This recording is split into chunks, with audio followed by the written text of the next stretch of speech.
Shreveport City Councilman Grayson Boucher here for a little bit. Hey, Mr. Grayson, welcome back to Keel. What's up, man? How you been? Hey, good morning. Happy Friday to y'all. Thank you, sir. You heard the mayor on yesterday, I would assume. If not, you've heard bits and pieces and or quotes. Right.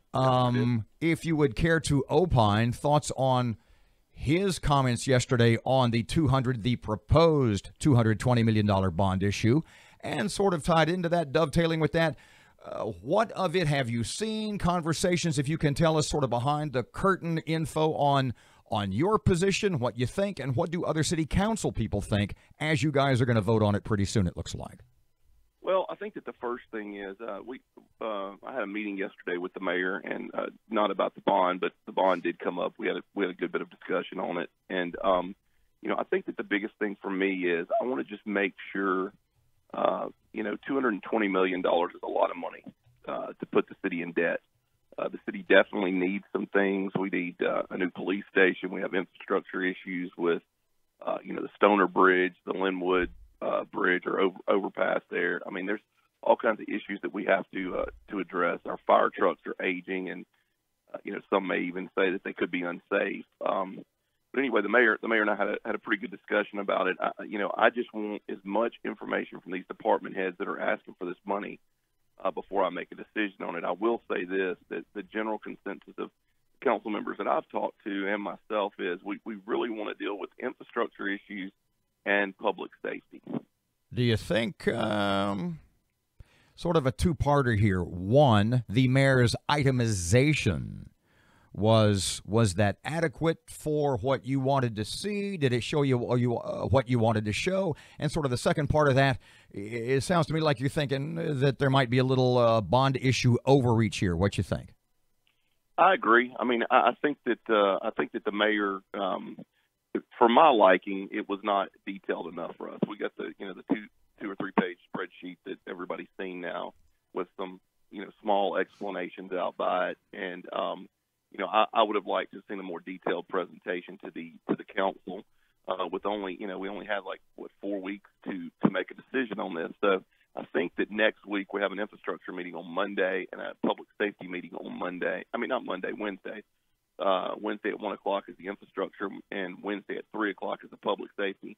And myself and Councilwoman Fuller, who is the chairman of the infrastructure committee, has requested that the CAO have these department heads there, and we want a pretty detailed explanation of exactly what they're asking for. The list, you can find it, by the way, on keelnews.com.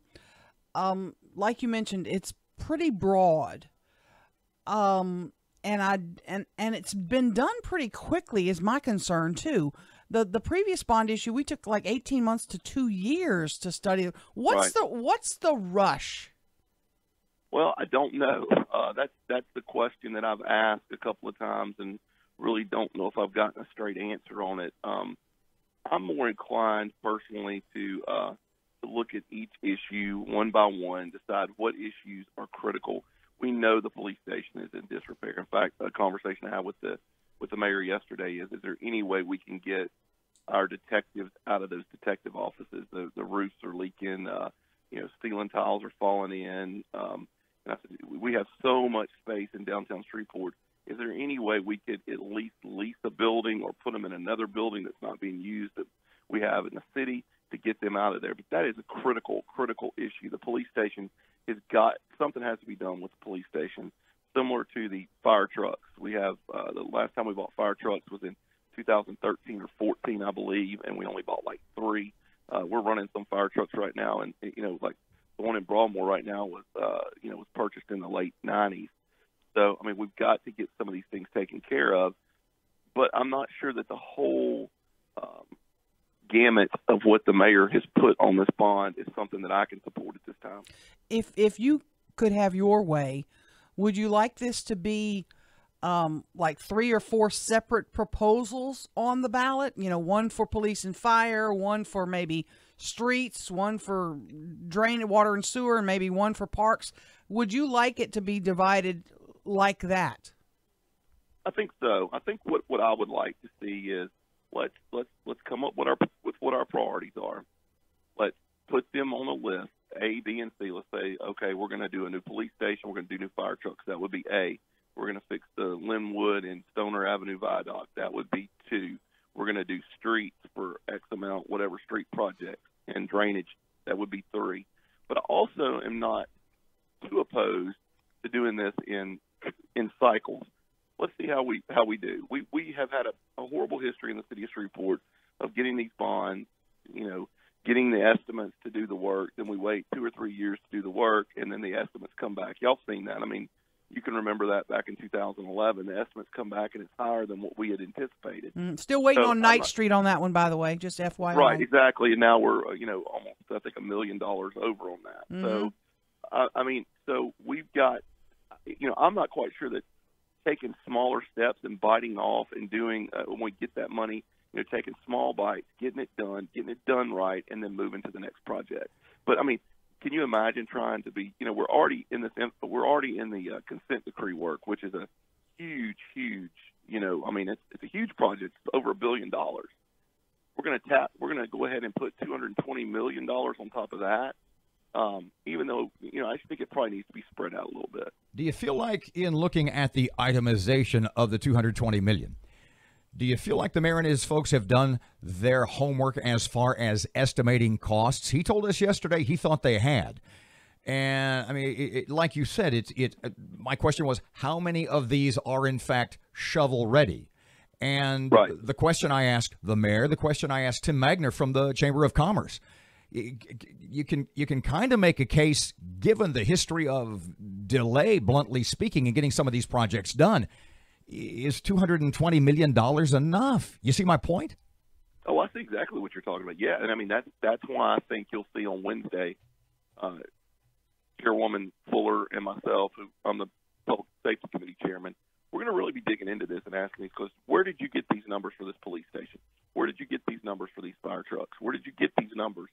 I want to see where they came from. And to answer your question, do I think that the mayor and his staff did their due diligence on this? I don't know. They told me they did. So, but I still want to see the numbers for myself because, I represent my district, and I'll be honest with you, the input that I've gotten from 90% of my district, and I've gotten pretty much as many emails on this as I did on Saggy Pants, which I didn't think that was possible. I think we blew the server out on the Saggy Pants emails, but 90% of it is extremely negative. The mayor right now, he's kind of on your clock, if you know what I mean. It's nothing can happen until you guys decide it's going to happen, right?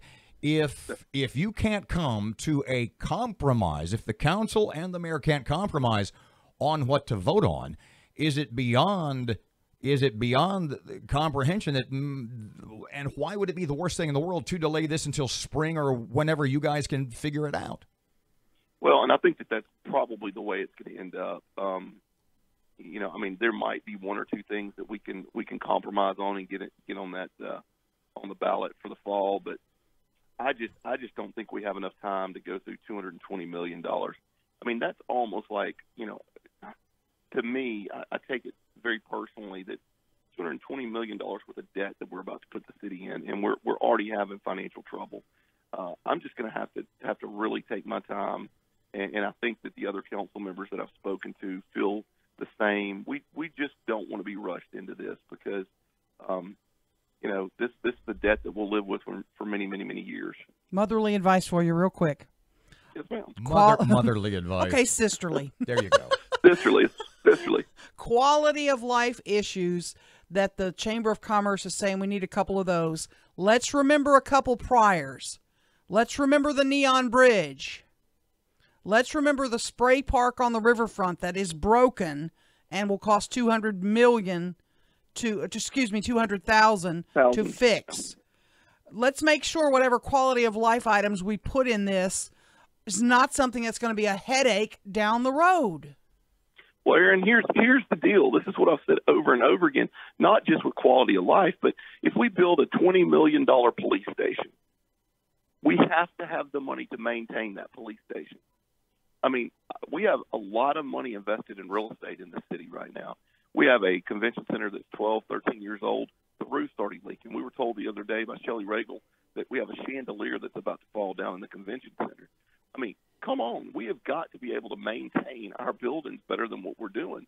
And a lot of it is budgetary. We just don't have the money to do it. Mm-hmm. But if you're going to go and invest $20 million in a police station, there needs to be a sustainable plan to maintain that police station and other facilities that we buy for a long-range period of time, because I don't want my daughter, when she's 48 years old, to have to be facing the same things that we're facing right now. Grayson Boucher, Shreveport City Council member, thanks for your time.